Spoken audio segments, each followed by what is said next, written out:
Welcome to the Unitarian Universalist congregation of Flint and our Sunday service for the weekend of May 15 and 16.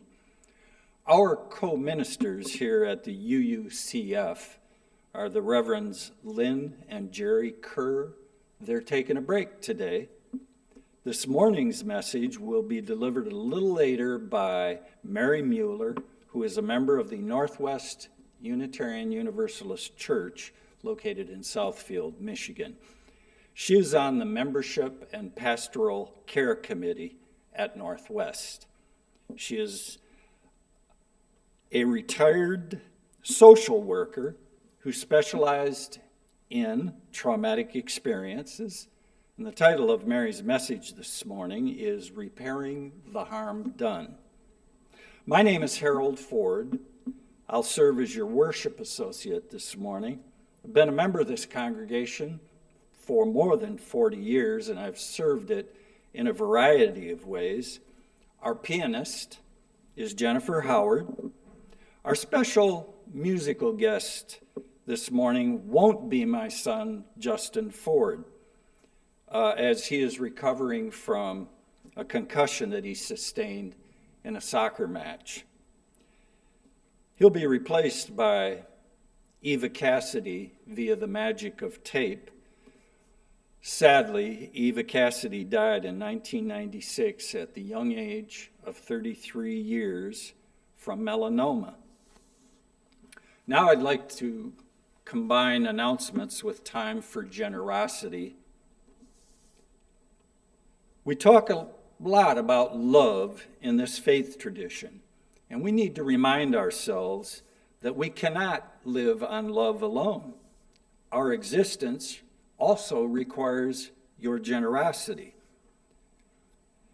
First, a reminder that last week's service included a second Sunday call for donations to Planned Parenthood, just one of 12 destinations for our second Sunday donations. It's not too late to mail your checks to the church office at 2474 South Ballinger Highway in Flint, or you can hand deliver your contribution, as I am doing this morning. Make your checks out to UUCF and put Planned Parenthood on the notation line. A heartfelt thanks to you from the UUCF Social Justice Committee. This announcement comes from Sandra Murphy, one of my favorite candidates for UUCF Volunteer of the Year. Sandra would like us to know that the books are about to close on this year's pledge campaign. Here are some numbers. There are 58 pledges so far this year. 53% of our pledges were increased over last year. My guess that's partly due to many of us spending less and having more discretionary income during these pandemic times. 29% of the pledges remained the same, and 10% were reduced pledges. 11 pledge units requested waivers. A waiver is provided to a member or a friend of the congregation when personal circumstances result in an inability to make a financial commitment. Contributions to the church go beyond financial commitments. A church community is also sustained by time and talent. There is still the opportunity to make a pledge. It's never too late. Contact Sandra Murphy or Reverend Lynn Kerr if you're so moved. We have a beautiful campus. Many of us volunteer our time and labor to maintain the buildings and grounds. I don't intend to name all of those volunteers at this moment. However, I do want to recognize the efforts of John Helsom and Raina Bick, a dynamic duo that organize and lead volunteer crews. Thanks, John. Thanks, Raina. And finally, in light of our topic this morning, I want to invite you to join me Thursday, May 20, on the lawn in the front of the Genesee County Courthouse at 1:00 p.m. for 1 hour.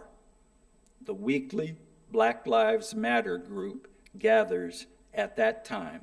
Please join me on Thursday.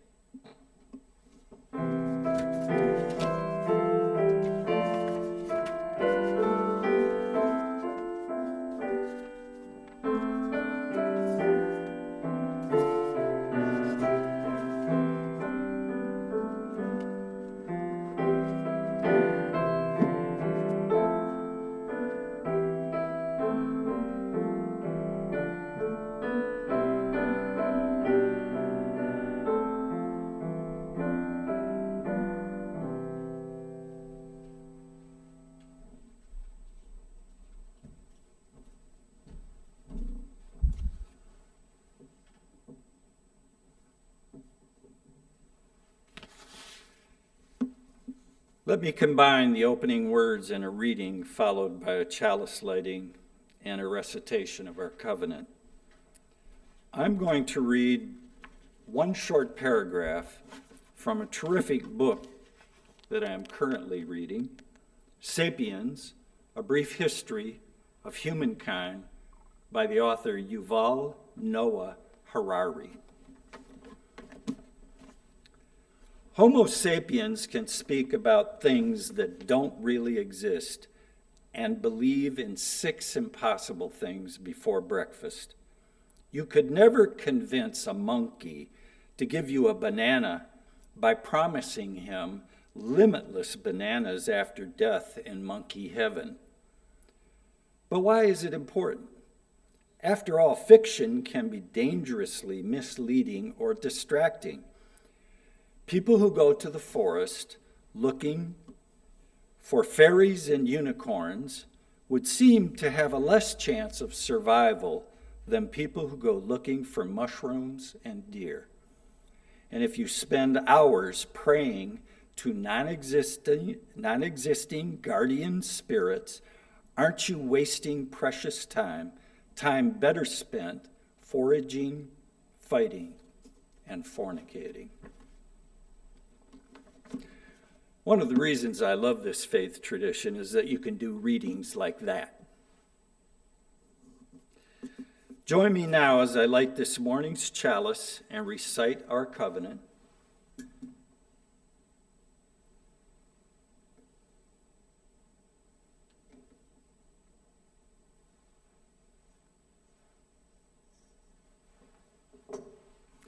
Recognizing the richness of diversity, the beauty and wonder of shared worship, and the transforming power of love and service, we gather as a sacred, intentional community to freely seek knowledge and truth, to celebrate the fullness of life, and by our actions to increase goodness and justice.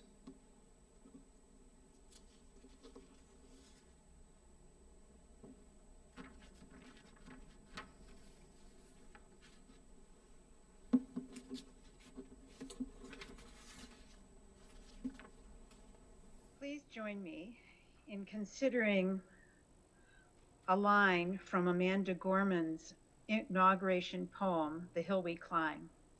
It goes like this: being American is more than a pride we inherit.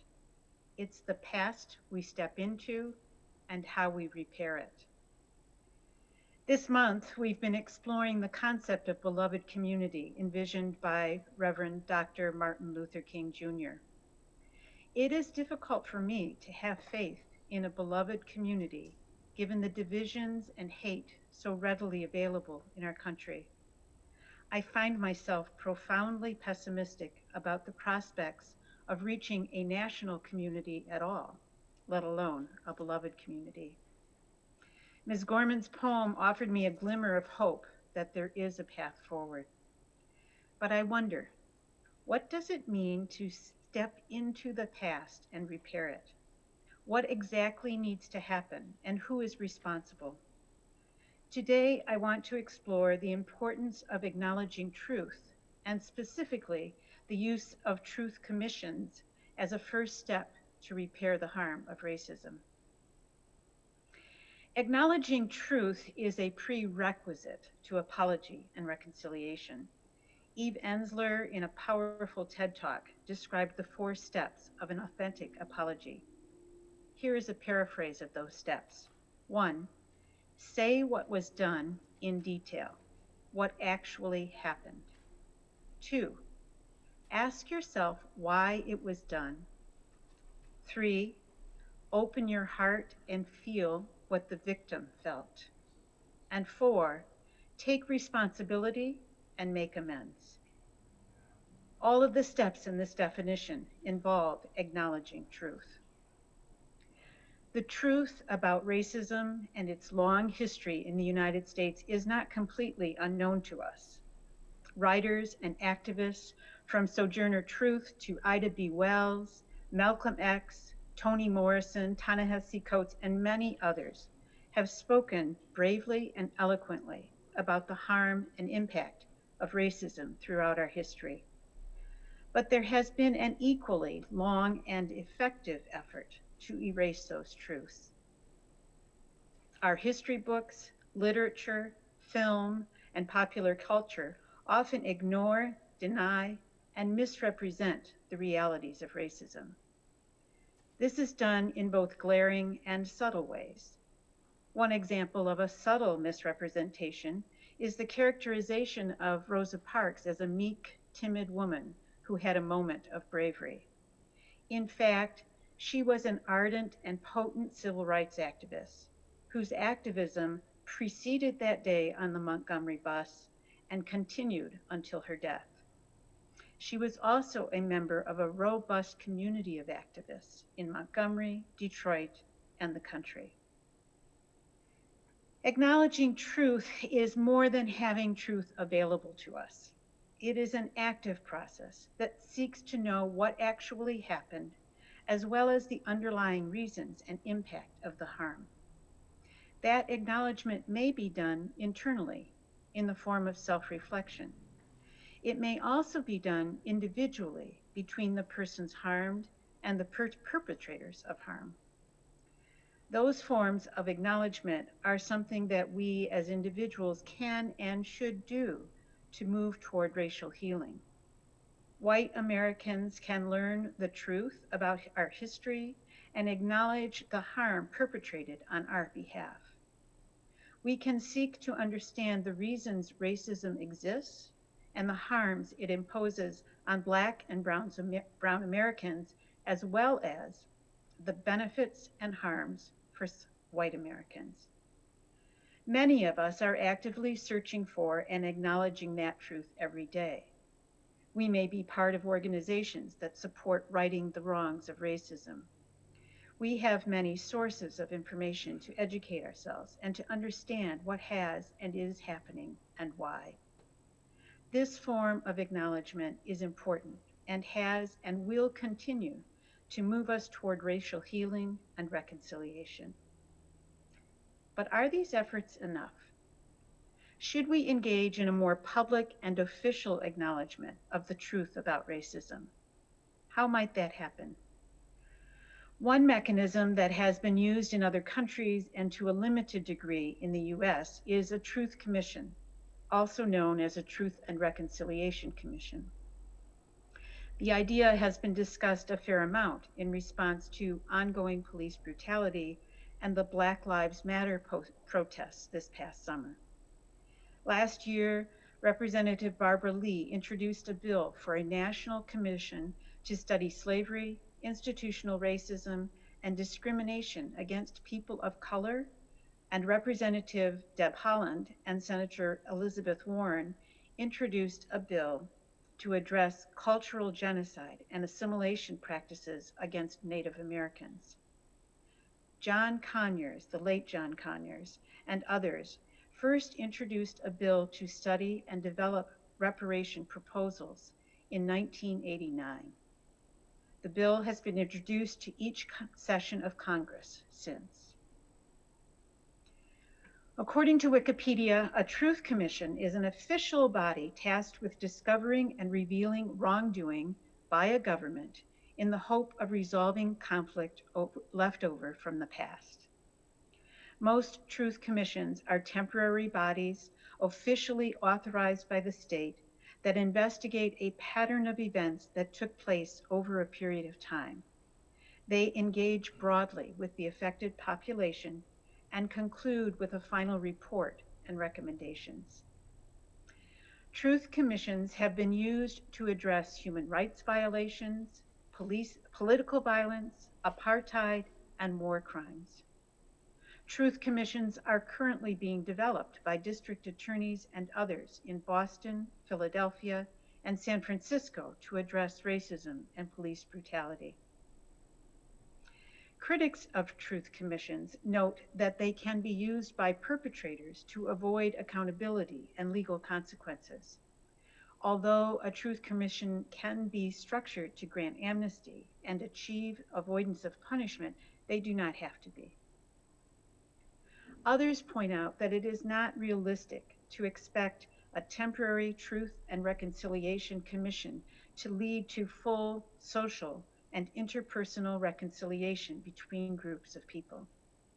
For this reason, the term Truth Commission, rather than Truth and Reconciliation Commission, may be the more accurate description.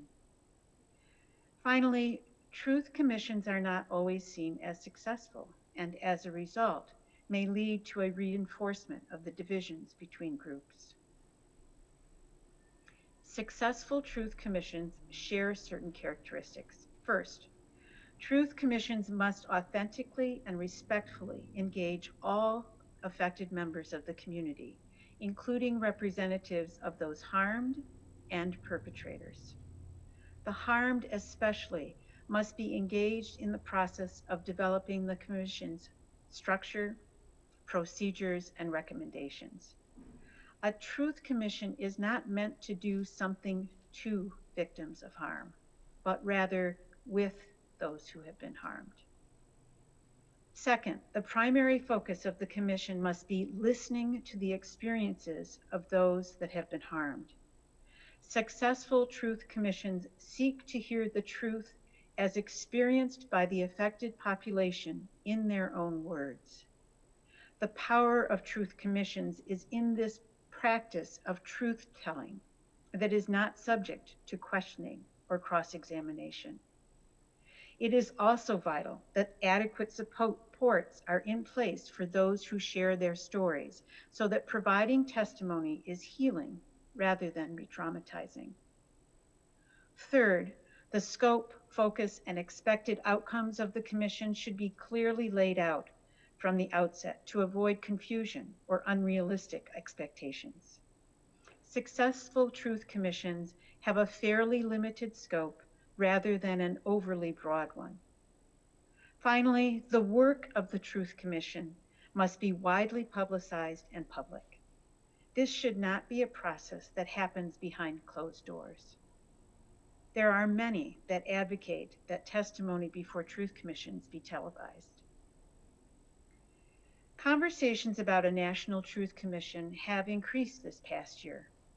There are, however, many challenges to such an effort, including our deeply divided political landscape, the rise of overt and active white supremacy groups, the breadth and depth of harm that racism has caused, the fact that racism and its harm is a current problem and not only in our past, and the resistance of many white Americans to examine why racism was developed and is maintained.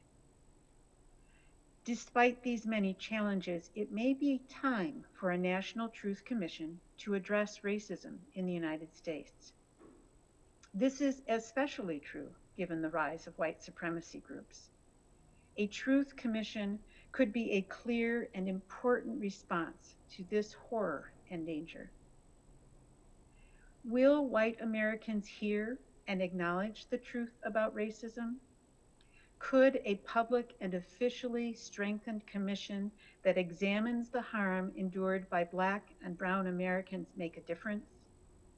Could such a commission acknowledge the harm that racism imposes on all of us? What benefit might come from such an effort?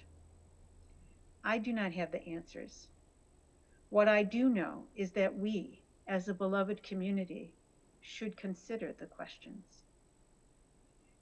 Regardless of the specific approach, truth-telling is the vital first step on a path toward racial healing. Without a clear, direct, and national acknowledgement of racism and the harm it causes, we cannot move forward. We must truly step into our past, and I would add, our present, in order to repair the harm of racism. The path to racial healing does not end with a truth commission. It is only a beginning.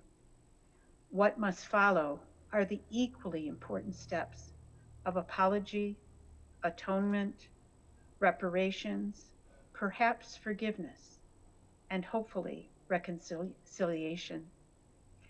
I fervently hope we see movement along that path in my lifetime. May it be so.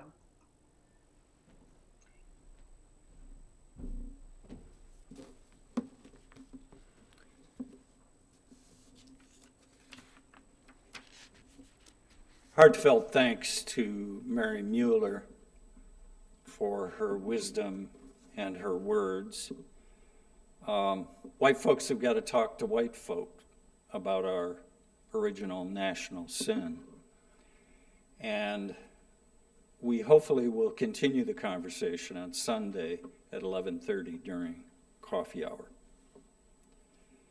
Finally, as a historian, a personal comment, and somebody who still loves history and reads a lot of books about history, I think we've got something to learn from South Africa and their truth and reconciliation process following decades of apartheid. For closing words this morning, I'm going to invite you to do what Sandra Murphy invited me to do, and that is to visit the UUA website. You just put UUA in your search engine, and you should probably be able to find what I'm about to refer to. Look for the UUA's, quote, Statement of Conscience, Undoing White Racism, a Call to Prophetic Action, unquote. It's not that long. It takes only about 5 minutes to read it. I don't intend to read it here, but I am going to read a few sentences, and I'm going to share 3 subheadings. First of all, the few sentences. Systemic white supremacy is a direct affront to every one of our principles. As Unitarian Universalists, we must engage in urgent action to confront the moral crisis of our time. And here are the subheadings. Engage with the movement in our communities and nation to heal the evil of racism, carry forward the recommended healing actions conveyed in, quote, widening the circle of concern, unquote, and finally, build relationships across boundaries of privilege and oppression. And toward that end, I hope to see you on Thursday at 1 o'clock on the Genesee County Courthouse lawn. I'll now extinguish our chalice, and we'll say the closing words after that.